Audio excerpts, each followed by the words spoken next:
Hi, my name is Sam Mogadam, and a couple things I found interesting in this week's Module 13 readings was the social change model. And I just love the perspective of like developing individual development, group level development, community level development. I think that's just so important. I think if you're not all coherent in one goal, it's just not going to be a successful ending. And, they talk about like on the individual side, learning to trust others, so delegation is more successful, learning to monitor one's emotional response in order to benefit from criticism, and then a group level change is changing the group's collaboration process in order to use the talents and strengths of the group members. So pretty much all in all, I think it's everyone just pretty much just getting on the same page and just collecting all the different perspectives, because with that grows one big picture that everyone can fight for, everyone can get on the same page, and yeah, that's how you get the best results.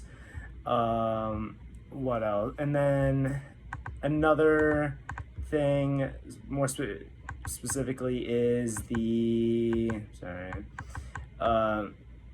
the traditional change, orderly structures are, assumptions of traditional change, orderly structures are clear, the relevant facts are known, certainty and predictability are achievable. I just think, once again, I think it's, if everyone's on the same page and everyone knows exactly what the cause is, what the problems are, maybe in, possible solutions in order to fix it, I think, that's, where you see the leaders come out and, the biggest change happens. Consider a personal change goal that you have tried to make but did not maintain.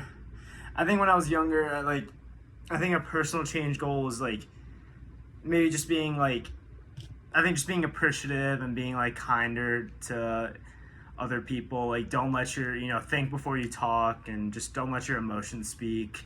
I think that was my biggest thing, and I think that's I don't think I maintained it all the way through. I think I'm still working to that, just trying to show everyone a certain level of respect that they would show me in return. And yeah, that's kind of, and then after listening to the podcast, what challenged you? I thought what was really interesting with the podcast was the fact when they said they went to Haiti and they were selling clothes, like they brought 400 pounds of clothes and they were selling them all week. And then there's small business owners and stuff would say, hey, now we can sell shirts for the upcoming week or month, and how it just, they talk about how in the end it just hurt the community more than helped it, which obviously wasn't their intention. And they talk about like how they're thankful for their failures, and they said using the social change model, like they said, leadership is a process. It wasn't the outcome they were looking for, but they use that to incorporate the community values and their own values in the future to help the Haiti community and definitely not hurt it. And they said they were humbled, and they said leadership's about, it takes time, and stuff like that to get the results you want. So I thought that was really interesting. Like, I certainly thought wouldn't have thought that it would hurt the local business owners and stuff, but I guess long-term change requires a long process.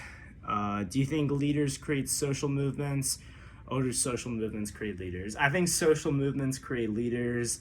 I think once a social movement starts going, you start to see who's the most passionate about it, who knows the topic the most, and then who can galvanize the other people to support this cause. So, but I do think it takes a cause to get those leaders on board, to get and I don't think you wake up one day and obviously you're a leader, but once you get those individuals to hop onto a social movement, I think that's when they start to develop, even learn more about the topic through different perspectives and stuff like that. Not saying individuals don't create social movements, like obviously like Martin Luther King and all that stuff, but I do think it takes the social movement.